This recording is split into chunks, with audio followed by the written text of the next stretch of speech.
It's about time that we connected positively with the universe and reap its rewards. Hello again, everyone. Eli's dad here, and with the beginning of a 3-part series about time. Excuse me. Part 1 will cover some necessary components for you to connect with the universe and reap the partnership of your literal dreams. Hang around for a bit as I educate, lead, and inspire my son, Eli. Eli, it's about time that we realize that there is an order to things in the universe, and that some of the things can be explained and others just are. There is an order to both the solar system and to the construction of the atom, big things and little things. When this natural order, these natural laws are altered, there can be devastating circumstances.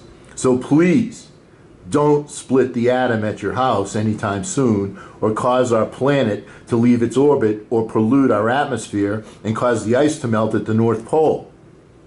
Sometimes, when we change the natural order of things, the results are immediate, and sometimes they occur gradually.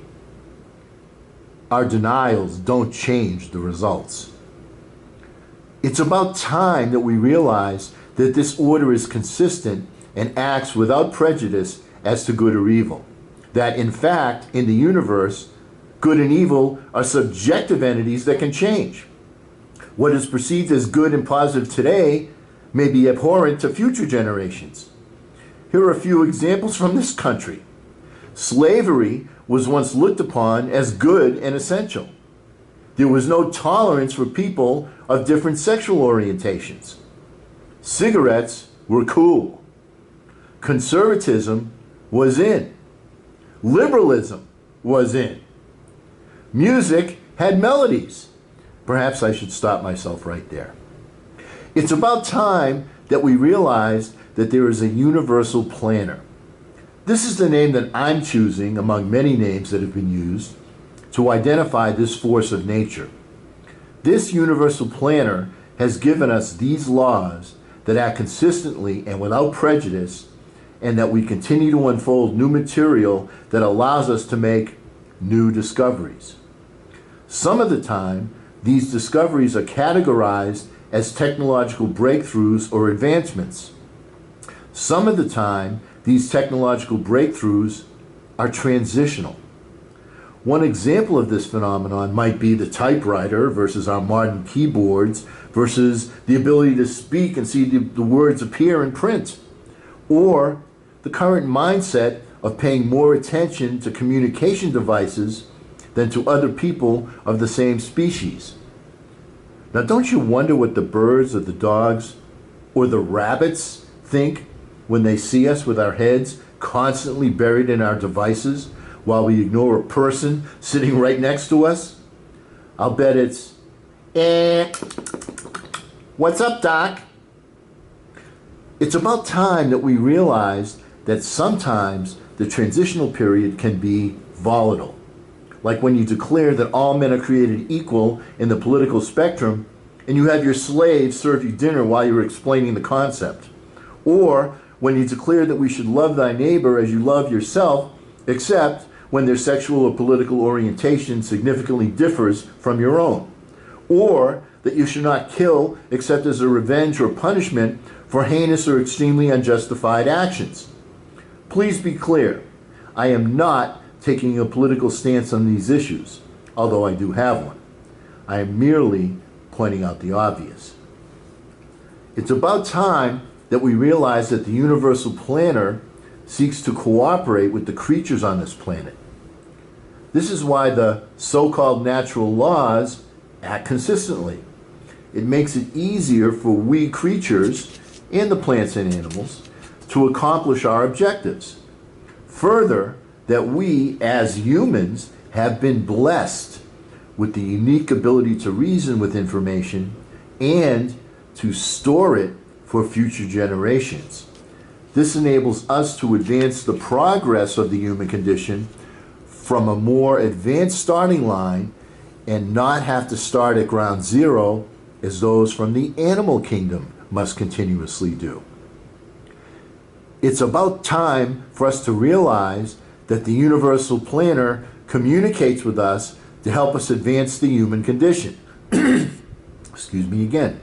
There are different methods that the planner uses to accomplish this end. Sometimes it can be in the form of a dream or a mind flash. Sometimes it takes the form of a circumstance or occurrence that we could neither predict nor plan. The planner lets us know when a message is being sent to us by giving us a unique feeling in our gut. It is incumbent upon us to act decisively when this feeling is received.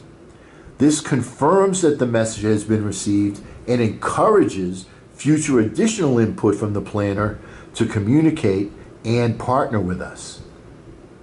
It's about time that we realize that to receive communication from the planner, that we must exhibit a burning desire, a magnificent obsession about a particular desired outcome. Now, this obsession does not have to be quote unquote logical to the mainstream populace, but it must be within our physical realm for successful achievement. Thus, we can dream about traveling to the moon, but are unable to jump to it from the Earth. It's necessary to create the magnificent obsession because we think approximately 60,000 different thoughts every day. In order to distinguish this one burning desire from our casual thoughts to the universal planner, we must single it out with action and make it our single purpose. Or, as Brandon Burchard says, the main thing is to make the main thing the main thing. It's about time that we realize that thoughts are things. A thought cannot be seen. Radio waves cannot be seen either. The point is that seeing is believing is simply not true. As humans, there are sounds that we cannot hear but can be heard by your pet dog. There are sights that cannot be seen with the naked eye but can be seen with certain optical aids. Have you ever been to a 3D movie, for example? In fact, we have all experienced feelings or premonitions that something was about to happen. Can you explain that phenomenon? What we can do is to take notice of certain cause and effect outcomes that take place after a certain action is taken. One of these outcomes is that singular obsessed focus encourages us to dream of what could be. Where do these dreams come from? The universal planner. The universal planner seeks to cooperate with us and does not pass judgment on a good obsession versus an evil obsession. This consistency makes this activity a science and not coincidental happenstance. It's about time that we realize that to obsess on a singular purpose encourages the universal planner to communicate with us, but when we communicate with the planner, there will be more success when we do so in a relaxed way. That is, plant your seeds in relaxed soil at night before you cross the border from a conscious state to the subconscious state of sleep. What does relaxed mean? It means to visualize the completed outcome of your magnificent obsession and not the method by which you will achieve it. Why? Because, McFly, you have already tried logical means to accomplish your desired end result, and they weren't successful. If they were, you wouldn't find it necessary to ask for additional assistance from the planner. Further, because the planner is omniscient and omnipotent, what seems illogical to you, the dreamer, is not necessarily illogical to the planner. Suggesting a solution while in the dreaming stage serves to handcuff the planner to one method. When you see only the end result, it enables the planner to see only the end result and the best way to get you there. It's about time that we realize that transmissions from the universe do not typically come to us fully formed. In fact, because we dream between 3 and 5 dreams per night on the average, it's clear that we do not remember every dream when we regain consciousness. One of our human imperfections is the inability to retain all of the thoughts our subconscious dreaming mind produces. So, what can you do to alleviate that shortcoming? First, when you receive some information in bits and pieces, make sure that you capture it. Write it down or record it in some way immediately upon its retrieval. Another of our shortcomings is that we forget things.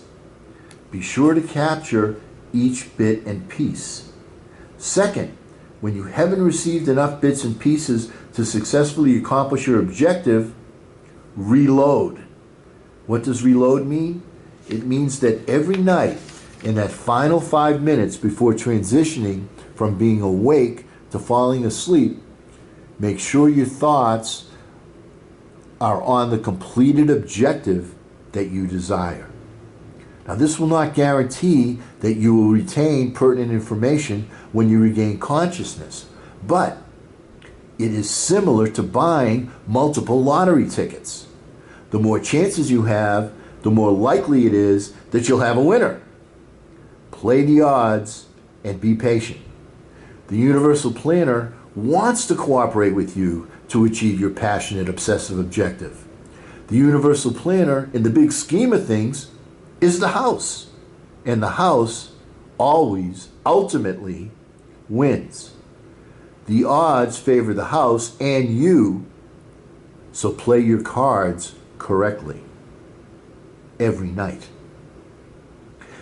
It's about time that we realize that nature has been and is continuing to give us clues on how to make progress, because nature, the planner, will partner with us to achieve our magnificent obsession. It is incumbent upon us to understand that a partner doesn't always agree with you. In addition to my 2 ex-wives, I've had business partners that have had different paradigms that enable them with different vantage points and perspectives. These perspectives are to be considered when planning forward movement. Failure to advance progress in your magnificent obsession is the universe assisting you to try something different. The planner is not plagued with a single paradigm. Failure is progress in that you know a rethink and a new course of action is necessary in order to achieve. Now, we've all heard the story of Thomas Edison declaring to a reporter that he didn't have 10,000 failed experiments when he invented the light bulb. Mr. Edison declared that he found 10,000 ways that it wouldn't work before he found the way that it would. Clearly, an illuminating and correct mindset for achievement. And now, Eli, it's about time that we preview our discussion for the next time that we reassemble. Our focus will be on individual circumstances that make us advance our progress or hinder our progress. To ensure your continued progress, make sure that you click the subscribe icon and ring the bell for continued service. Eli reminds me to remind you to hit the like button and check out the description box. I'm trying to teach Eli to share with his friends more often. Why don't you lead by example and share this video with your friends? Don't forget, it takes a village to raise a child, you know. Our thought for the day is a preview of our next session. Time is simply how you live your life. And because we never end a meeting on a philosophical note, get out there and charge! I'm Eli's dad.